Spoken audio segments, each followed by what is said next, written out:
추석 명절 장보기 하고 있으신지요? 핵과일이 나오면서 사과와 배 가격은 지난달보다 다소 떨어졌다고는 하지만 두세 개만 구입해도 10,000원이 훌쩍 넘습니다. 채소값과 과일값 때문에 장보기가 두렵다는 분들 많은데요. 정부는 비축 물량 공급을 늘려 가계 부담을 최소화하겠다는 입장인데 소비자들이 체감하기에는 어려운 상황입니다. 올 추석 물가 어느 정도인지 전통시장 상인들이 체감하는 경기는 어떤지 오늘 이슈 토론에서 이야기 나눠보겠습니다. 세 분 모셨습니다. 김보금 전북소비자정보센터 소장, 복태만 전북특별자치도 상인연합회장, 송춘호 전북대학교 농생명대 식품유통학과 교수입니다. 세 분 어서 오십시오. 안녕하세요. 네, 자 먼저 송 교수님. 예. 자, 상승세를 보이던 소비자 물가가 최근 다소 둔화되는 양상입니다. 예. 자, 그렇지만 휘발유라든지 일부 생필품 또 신선 농산물 가격이 지난해보다는 크게 뛰었지 않겠습니까? 체감 물가는 여전하다고 볼 수 있는데 실제 소비자 물가는 어떻습니까? 예. 최근에 통계청에서 8월 소비자 물가 지수를 발표를 했습니다. 그 발표하면 1년 전에 비교해서 2.0% 상승 거로 나왔는데요.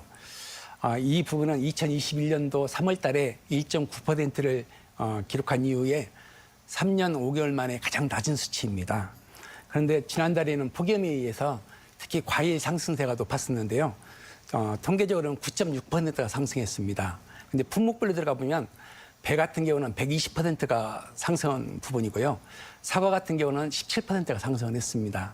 근데 다행인 것은 9월 달 들어서 홍로 등 조생종 출하가 본격화되면서 지금 사과 가격은 예년이나 전년도에 비해서 가격이 낮은 상황입니다.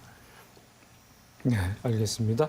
자, 김보금 소장님. 네. 추석이 열흘이 이제 채 남지 않았습니다. 장보기가 이제 본격화할 텐데, 자, 미리 걱정한 분들 많으실 것 같아요. 자, 제수용품 구매 비용 네. 조사를 했는데 결과가 어떻게 나왔습니까? 네.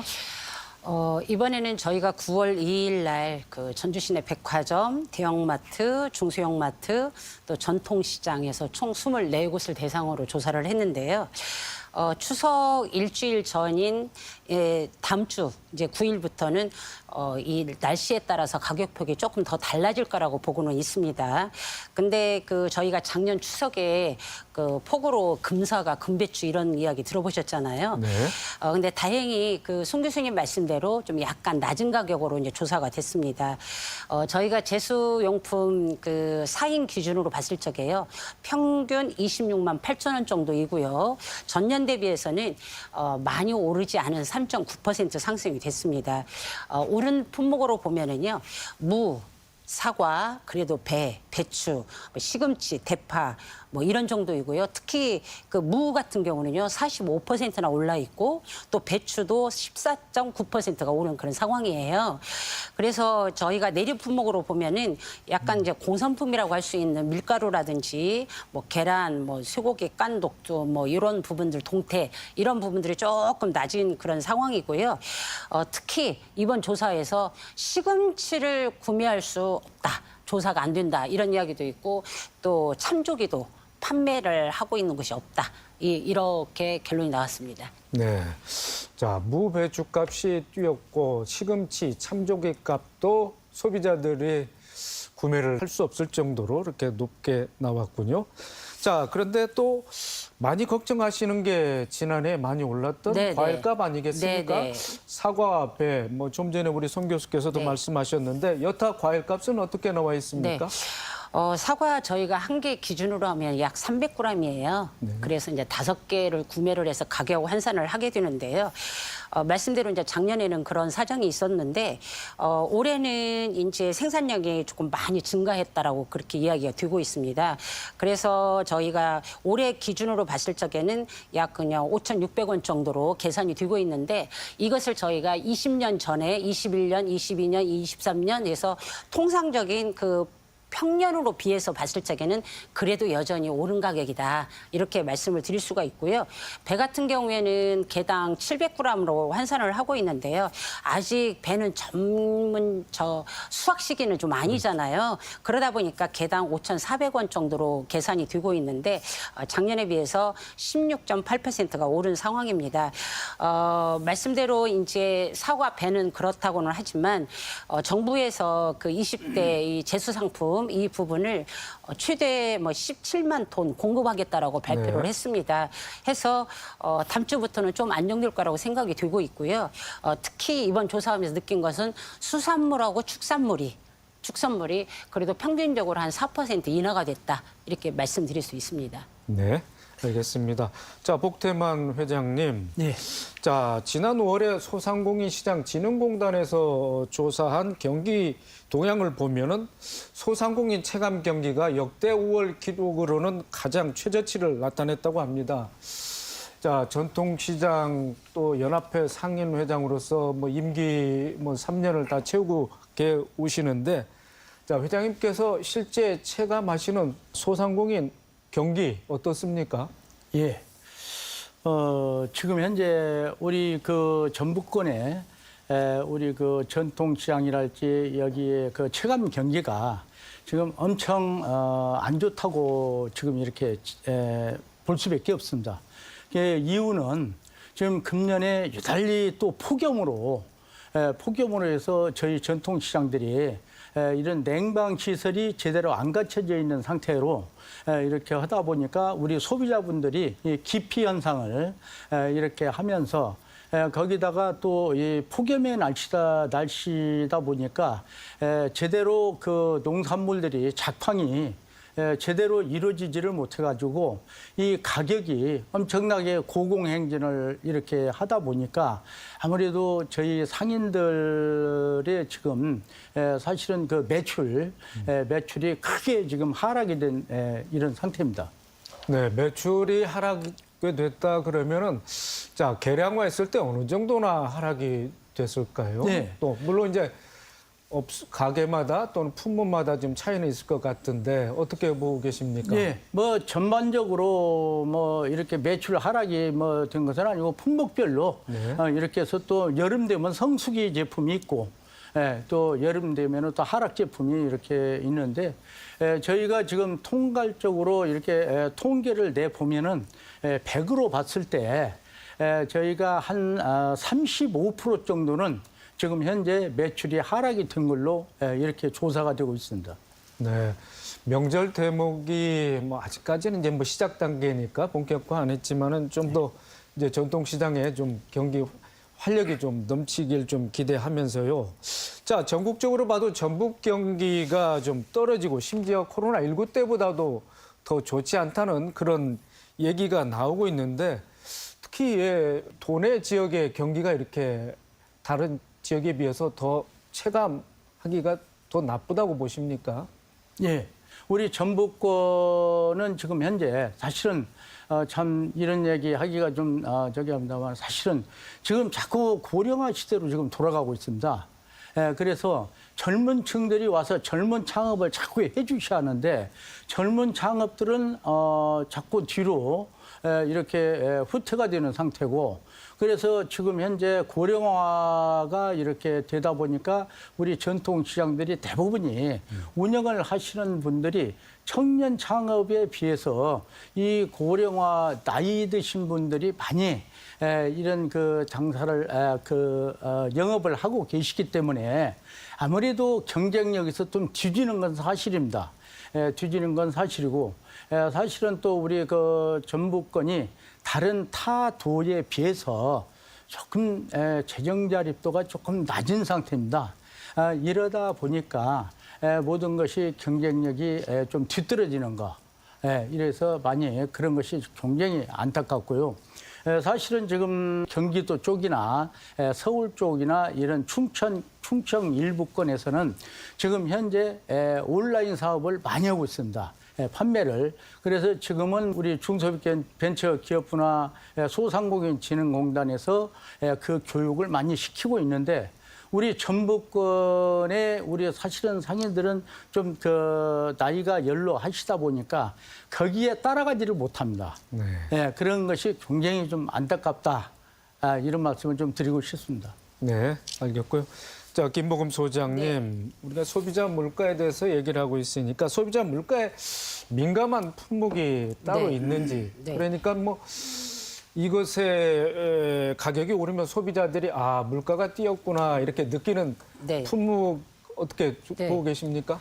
뭐 오늘 주제는 추석 물가이지만 말씀대로 소비자 물가 체감이 높은 품목이 뭐냐 이 말씀을 하셨길래요. 제가 세 가지를 한번 고민을 한번 해봤는데요. 첫째는 오늘 논의하는 이 농산물 가격도요. 그 전체적인 물가에 영향을 준다고 생각을 하고 있습니다. 왜 그러냐면 이제 이 고물가 상황이 이렇게 지속이 되면서 가구의 실질 소득이 지금 감소되고 있어요. 그리고 이제 취약계층 같은 경우는 점점 확대가 되고 이 저소득층의 식품비에 대한 부담이 많아지고 있습니다. 그래서 이번 제수 상품에서도 말은 오른 품목들이 이제 농산물이다 보니까 이 품목이 올랐을 적에는 소비자 물감 체감이 높구나라고 생각할 수가 있고요. 두 번째는 이제 이 고금리 많이 들어보시지 않습니까? 고금리가 장기화되면서 특히 이제 주거비가 상승되고 있습니다. 뭐 아파트 한 채 뭐 전주에서도 심지어는 뭐 6억, 7억씩 이렇게 가야 되는 그런 경우이고요. 그래서 주거 불안에 따른 이 소비자 심리도 많이 높아지고 있어서 이 주택비에 대한 것도 물가의 하나의 큰 몫을 하고 있다라고 보고 있고요. 세 번째는 뭐 정말 그럴까라고 생각을 하시겠지만 사실은 각 가정에 뭐 2인 가족, 3인 가족이라고 하면 다들 휴대폰이 있지 않습니까? 그래서 가계 통신비 부담에 따른 완화 정책이 정말 필요하다고 생각을 합니다. 왜 그러냐면 최신형 최근에 그 스마트폰 가격이 200만 원씩 지금 판매되고 있는 그런 과정이에요. 그래서 여기에 뭐 인터넷이라든지 OTT 상품을 갖다가 결합을 한다든지 뭐 저가 상품도 있고 저가 고가 요금 제도도 있지만 이런 것들이 묶어지면서 통신비에 대한 부담이 커서 저희 소비자 단체도 정부에다 요청하고 있는 부분이 이 통신비 인하 정책을 빨리 시행을 해라 이렇게 요구하고 있는 그런 품목 중에 하나입니다. 네. 자, 30년 이상 소비자 운동을 해오신 우리 김 소장께서 말씀을 해주셨는데, 송 교수님, 자, 쌀값 폭락이 계속되면서 농민들이 논을 뭐 수확기도 되기 전에 뒤엎는 일이 벌어지고 있습니다. 예. 자, 쌀값이 소비자 물가에 미치는 영향 어떻게 보고 계십니까? 예, 그렇습니다. 체감 부분하고 실질적인 소비자 지수는 좀 차이가 있습니다. 전체 소비자 물가를 말할 때는 가중치를 100으로 1000을 잡습니다. 1000이라는 기준은 2022년도 월평균 가계 소비 조사를 해보니까 246만 원 정도가 지출이 된답니다. 246만 원 중에서 10,000분의 1 이상을 차지하는 항목이 몇 개 품목인가 봤더니 458개 품목이었고요. 이 458개 품목을 1000으로 가중치로 환산하는 것이 소비자 물가 지수입니다. 1000 중에서 농산물 78개 품목의 비중이 75.6입니다. 100%로 환산하면 7.5%거든요.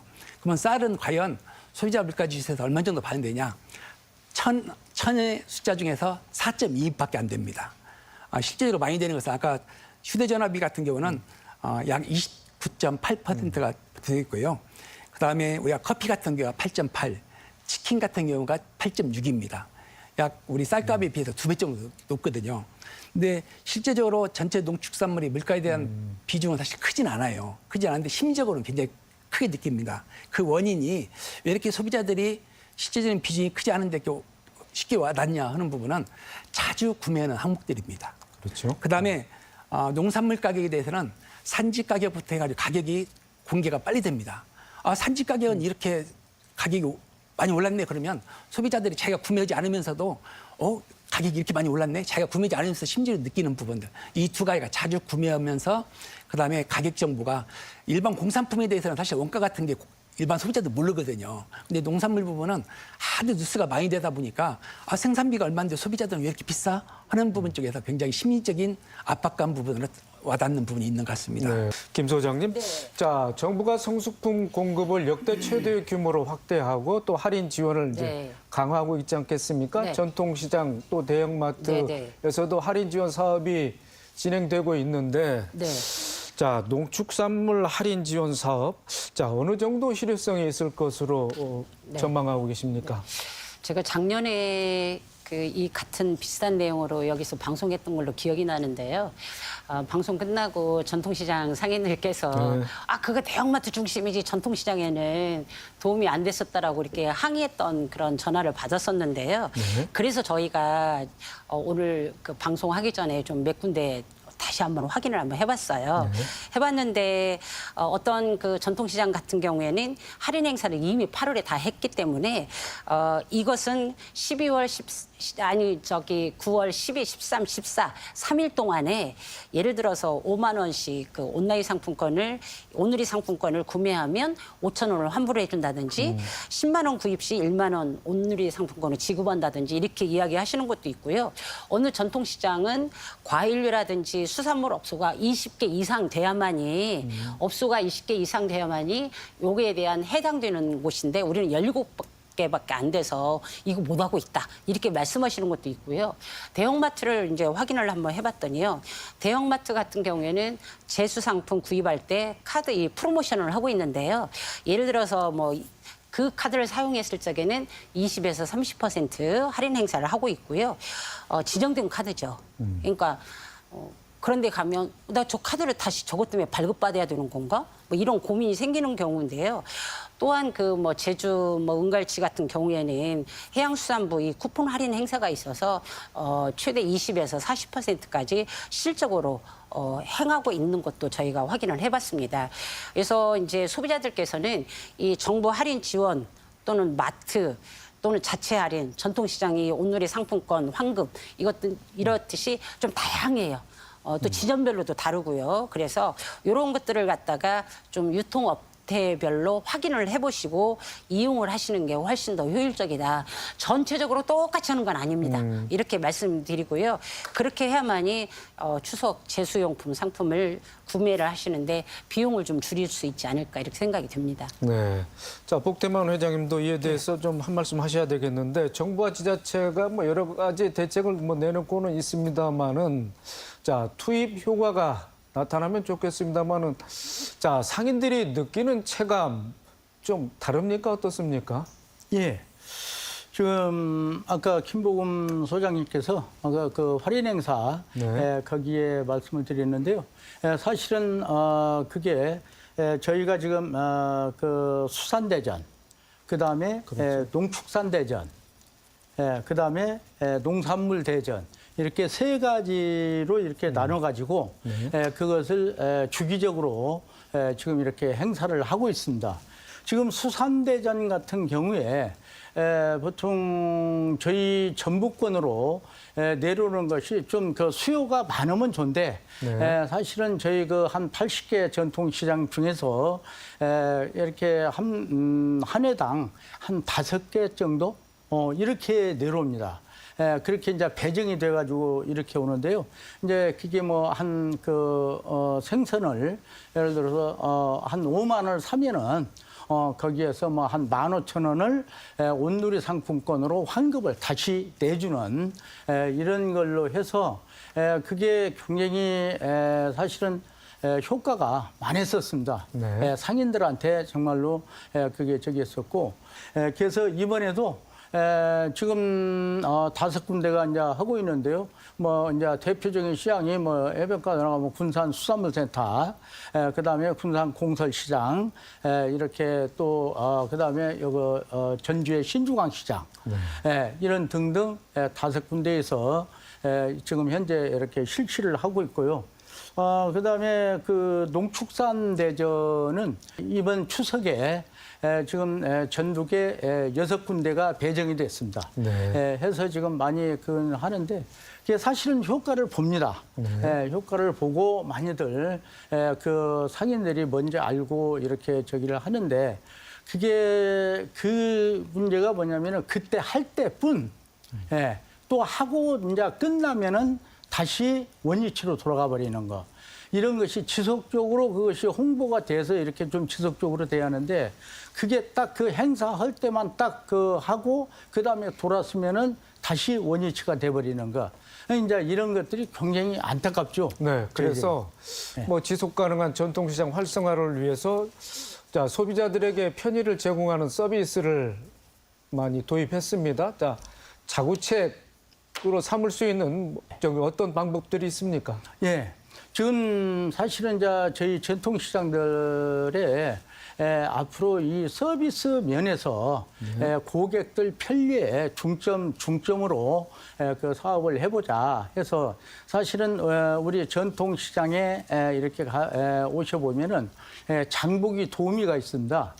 그래서 이제 사실은 아까도 뭐 고령이라고 이렇게 했는데 이렇게 그 연세가 많으신 분들이 무를 사거나 배추를 사면 그거 들지를 못합니다. 네, 그렇죠. 그래서 그런 것을 우리 그 장보기 도우미가 그걸 들어서 택시 타는 곳, 버스 타는 곳까지 이렇게 운반을 이렇게 해주는 역할을 하고요. 그리고 지금 현재 이렇게 날씨가 이렇게 계속 폭염이다 보니까 저희가 사실은 냉방 시설이 안 돼 있다 보니까 그래서 저희가 지금 도에서 좀 우리 전북자치도에서 지원을 받아가지고 그 생수를 이렇게 그 얼음에 쟁여서 이렇게 오시는 고객분들 이렇게 해서 그 물을 좀 드실 수 있게 만들고 또 우리 상인들도 그 물을 이용해서 먹게끔 이런 서비스를 지금 하고 있습니다.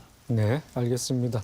김 소장님, 네. 추석 네. 성수품 가격이 부담이 될 수밖에 네. 없는데 자, 품목별로 구입 네. 시기가 뭐 있다거나 또는 네. 실속 있는 선물을 고르는 네. 방법, 그러니까 경제적인 장보기 네. 어떻게 해야 될까요? 아까 우리 그 상균인 대표님께서 정부에서 이런 그 할인 정책이 있지만 해당되는 시장만 있다고 하고 저희가 대형마트 갔을 적에도 그 카드 소지자만이 이런 혜택이 있고 이러시잖아요. 그래서 이제 이런 부분들은 소비자들이 좀 유통업체별로 따져보시고요. 저는 이제 좀 새벽 시장을 많이 이용을 하고 있어요. 그리고 아까 전통시장도 이야기를 하셨는데 저렇게 고령화돼서 만약에 그 시장들이 무너지고 문을 닫게 되면은요. 결국은 지역에 이제 슬럼화 현상이 벌어지고 있기 때문에 그런 애정을 가지고 좀 이용하시고 뭐 덤도 있고 골라보는 것도 좀 필요하다라고 생각이 들고 있고요. 1차 농산물 같은 경우에는 이런 그 전통시장과 함께 지역에 있는 가공식품도 마찬가지고 로컬 푸드가 상당히 풍성해져 있습니다. 그래서 이쪽도 좀 이용하시고요. 뭐 인터넷이나 이런 것 같은 경우에는 우리가 UMF 사태를 한번 겪으면서요.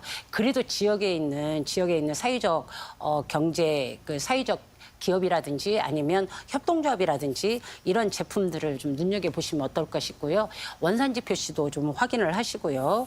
혹시라도 그 선물 구매하시고 아니면 선물을 드렸는데 뭐 제품에 어떤 손상이 있다든지 이럴 수가 있거든요. 네. 이랬을 경우에는 사업자한테 연락도 해보시고요. 아니면 그게 부패가 된다라고 하면 사진도 찍어 놓으시고 그렇게 하셔가지고요.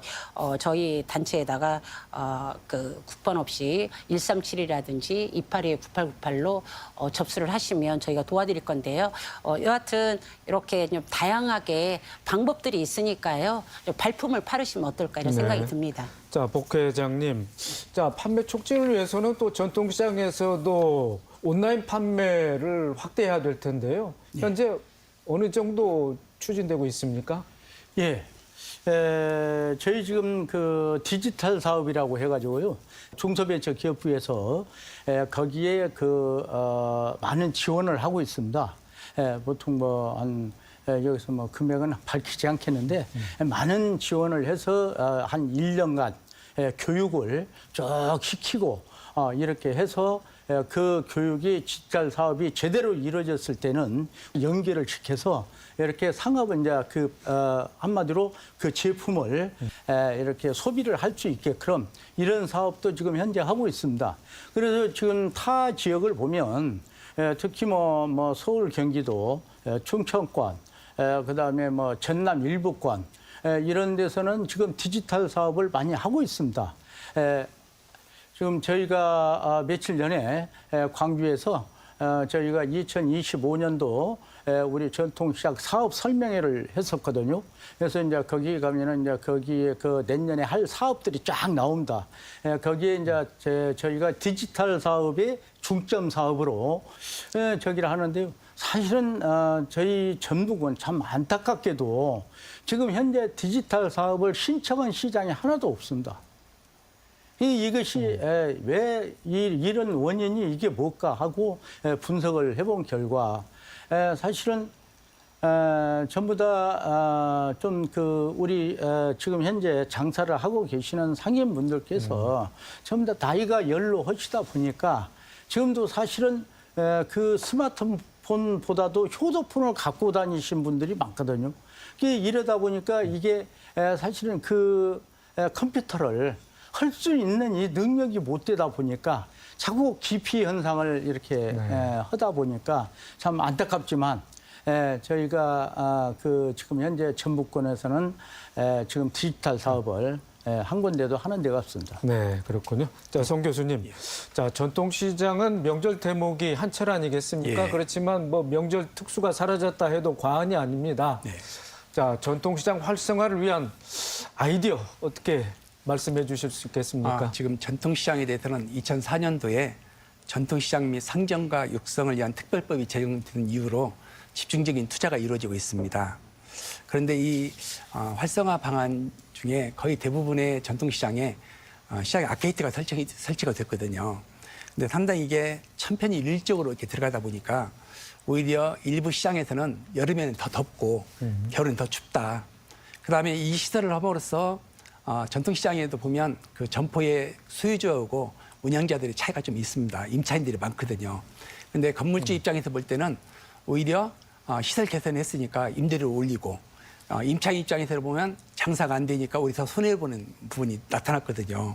그래서 이러한 사업이 과연 정말 시장 활성화를 위한 사업이었는가 한번 되짚어보는 그런 계기가 필요한 것 같고요. 반드시 디지털 쪽으로 가야 됩니다. 근데 가는데 그게 중심은 이 전통시장이 지역의 중심이 돼야 됩니다. 지역민들의 중심이 되고 지역민들의 커뮤니티 센터가 돼야 되거든요. 근데 우리 지역에서 우리 지역은 어떤 지역이고 우리 시장은 우리 지역에서 어떤 역할을 할 것인가, 그다음에 지역 주민들과 어떻게 소통할 것인가 하는 부분에 대한 근본적인 재출발의 어떤 그런 계기가 필요하지 않나 싶습니다. 네, 알겠습니다. 오늘 토론을 마무리해야 될 때가 된 것 같습니다. 자, 토론자들께서 오늘 말씀하신 내용 요약해 주시고 강조해 주시는 대목 듣고 이 시간 마치도록 하겠습니다. 먼저 복대만 회장님. 예. 이번 추석은 다른 때보다도 이렇게 좀 추석이 조금 빨리 들어와 있습니다. 이렇게 앞당겨져 있어가지고 모든 과일이랄지 이런 것들이 제대로 숙성이 안 된 상태에서 지금 아마 금년 추석은 판매가 될 것 같고요. 또 소비자분들께서 많이들 말씀을 하십니다. 옛날에는 10,000원을 갖고 가면 그래도 이것저것 살 것이 있는데 지금은 10,000원을 갖고 가서 시장에를 가보면은 이거 뭐 한 가지 사고 나면은 돈이 없다. 이만큼 물가가 지금 많이 오른 것은 사실입니다. 그래서 서로 고통을 감내하시고 이번에 우리 추석에 장보기는 꼭 우리 전통시장을 정말로 좀 이용을 해주시고 또 사랑해 주시고 관심 있게 봐주시고 저희들도 내년부터 2025년부터는 저희 전통시장에 아까 교수님이 말씀드렸잖아요. 우리 비가림 안에는 굉장히 더웠습니다. 그래서 내년부터 냉증발장치를 본격적으로 지금 하려고 환경부에다 신경을 해놓고 있는 상태입니다. 다시 한번 고맙다는 말씀드리고요. 우리 전통시장 관심을 좀 갖고 이렇게 이용을 좀 해주시기를 간곡히 부탁드립니다. 감사합니다. 김보금 소장님. 네. 저는 물가를 추석 명절 때 그 해결하는 방법이 뭐 제수 상품을 몇만 톤 그 비축품을 푸는 것도 방법이겠지만 사실은 저는 동네 상권이 살아야 된다고 생각을 합니다. 폐업하는 임대 가게가 너무 많아가지고요. 좀 속상하고 안쓰러운 입장이고요. 이 소상공인들이 장사가 되어야 동네 식당 아저씨도 장사가 되어야 동네 미용실도 가고 이발소도 가고 또 뭐 마트도 가고 그래야만이 되지 않을까 이런 생각이 듭니다. 그리고 그러기 위해서는 이 고금리 문제도 해결이 돼야 되겠고요. 특히 이제 추석에 대한 즐거움, 기대감 이런 것보다는 지금 저는 이 상황에서 명절 때 부모님이나 또는 어린 아기가 아프면 응급실 갈 수 있을까? 뭐 이런 두려움도 사실 있습니다. 그래서 정치적으로 제발 좀 해결하셔서 차라리 사과값 좀 비싸도 국민들이 마음 편하고 행복한 그런 명절이 되었으면 참 좋겠다 이런 생각이 듭니다. 네, 송준호 교수님. 예. 최근 이상기후로 인해서 특히 7, 8월 달 장마철과 폭염 시에는 신선 채소류 가격이 폭락이 반복되어지고 있습니다. 그런데 최근 한국은행에서 발표한 그 자료를 보니까요. 미국이나 주요 선진국 13개국을 비교를 했더니 우리나라의 농산물 가격 변동성이 가장 높은 걸로 나왔습니다. 미국은 우리가 미국보다 4배 더 변동률이 높고요. 일본보다도 2배가 높습니다. 일본도 같은 유도대에 있어가지고 자연환경이 거의 비슷하고 태풍 피해는 더 많이 오거든요. 근데 이렇게 선진국들이 이렇게 농산물 가격이 안정됐는가 보면 기후위기에 대응해서 품종 개발을 했고 시설 개선을 했습니다. 폭우가 쏟아져도 견딜 수 있는 시설에 의해서 안정적으로 재배할 수 있는 환경 부분이 굉장히 중요한 부분 같습니다. 지금 일시적으로 수입 농산물을 가지고 방출을 하면 가격은 안정화시킬 수 있을지 모르지만요. 생산자들은 원가도 확보를 못합니다. 그러면 내년에는 더 큰 변동이 오거든요. 그래서 국내에서 일정 부분은 안정화시킬 수 있는 부분 쪽에 집중적인 투자가 필요한 부분 같습니다. 네, 알겠습니다. 오늘 세 분 말씀 고맙습니다.